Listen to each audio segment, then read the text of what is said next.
ఈ journey very special అండి. ఎందుకంటే నాకు నా ఫ్యామిలీ ఎంత సపోర్ట్ చేసినా నేను చూశాను. అండ్ ఫ్యామిలీ పక్కన పెడితే నాకు కళ్యాణ్ గారిది వెరీ స్పెషల్ టు మీ అండి. ఎందుకంటే నాకు ఒక ప్రాపర్ గైడెన్స్, ప్రాపర్ ఛానల్ చూపించారు ఆయన.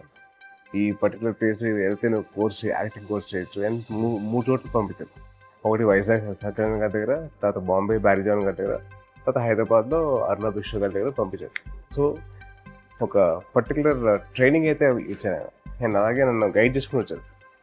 ఈ పర్టికులర్ మాస్టర్స్ నేర్చుకో అండ్ అలాగే ఈ పర్టికులర్ డాన్స్ ఫామ్ నేర్చుకో అని చెప్పి నన్ను ప్రాపర్ గైడ్ చేశాను. అంటే ఆయనకి ఎలాగైతే మిస్ అయిందో ఆ గైడెన్స్, ఆయనకి ఎలాగైతే దొరికిన తర్వాత పెద్దమవుతారో అదే గైడెన్స్ నాకు ఇచ్చారు. So I'm very grateful for the fact. And ఈ 10 yearsలో ఐ లెర్న్డ్ అలాట్ అండి. More than anything the learning experience I have is very very very important for me. చాలా నేర్చుకున్నాను. How to judge a film, how to make a film అని చెప్పి చాలా వరకు ఇన్నసెంట్గా behave చేసేవాడిని. ఇంత ముందర ఎలా పడితే అలా చేసేవాడిని. ఇప్పుడు కాస్త బాధ్యత and lot of conviction towards doing a film and doing character. మా పెద్దమావయ్య దగ్గర నుంచి డిటర్మినేషన్ అండి. ఎట్టి పరిస్థితుల్లో ఏదేమైనా కానీ అది వదులుకోకుండా దాని వెనకాల తిరుగుతూ దాని వెనకాల ఎలాగైనా సాధించాలని చెప్పి చిన్నప్పటితో నేర్చుకున్నాను. మా కళ్యాణమావయ్య దగ్గర కమిట్మెంట్, ఒక పని తీసుకున్నామంటే దాని తగ్గట్టు దాని మీద అవసరమైన కమిట్మెంట్ తీసుకొని దాని తగ్గట్టు మేము పని చేసాను.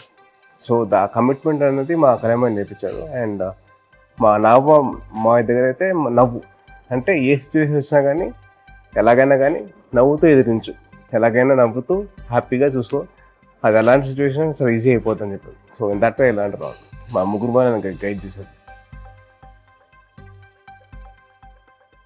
బేసిక్లీ నాకు చిన్నప్పటి నుంచి ఆయన దగ్గర పెరిగానండి. ఆల్మోస్ట్ నాకు మా మదర్ మార్కెట్కి వెళ్ళినా, మా మదర్ డ్యాన్స్ క్లాస్కి వెళ్ళినా, మా మమ్మీ నన్ను కళ్యాణమావయ్య దగ్గర పెట్టేసి వెళ్ళిపోయేది. సో ఆయన నాకు దగ్గర నుండి నాకు నేర్పించిన చదువు దగ్గర నుంచి పక్కన పెడితే how to not to give up అండి. అంటే చిన్నప్పుడు ఒక చిన్న ఎగ్జాంపుల్ అండి. నేను చిన్నప్పుడు టెన్నిస్ ఆడేవాడిని. టెన్నిస్ ఆడినప్పుడు ఒక టోర్నమెంట్లో ఓడిపోయాను. దిగులుగా ఇంటికి వచ్చాను. ఏరా ఏమైంది అన్నాడు. మా ఇలా టెన్నిస్ టోర్నమెంట్లో ఆడాను, ఓడిపోయానంటే నేను నెక్స్ట్ టోర్నమెంట్ ఆడను, అసలు నాకు చిరాకు వచ్చేసిన, అసలు టెన్నిస్ ఎవరు ఆడతారు అని చెప్పి నేను కోపడ్డా. అరే నాన్న అలా కోపడకు, టోర్నమెంట్ ట్రై చేయి, try to give your best, ఏది వచ్చినా కానీ తీసుకో. సో అలాగా సరే అని చెప్పి మావయ్య చెప్తారని చెప్పి సరే అని వెళ్ళిపోయా. వెళ్ళిన తర్వాత టోర్నమెంట్ గెలిచా. పరిగెత్తుకుంటే వెనక్కి వస్తే నన్ను ఎత్తుకొని ముందు పెట్టారు.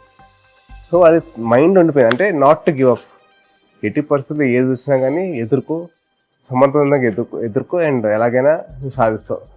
సో అలాగే నాకు అదే ఇన్సిడెంట్ నేను రీక్రియేట్ చేశాను. మా మావయ్య గెలిచిన తర్వాత నేను అలాగే వెళ్ళి ఎత్తుకొని ముద్దు పెట్టాను. సో అది చిన్నప్పుడు చైల్డ్హుడ్ మెమరీ రీక్రియేషన్ అన్నమాట.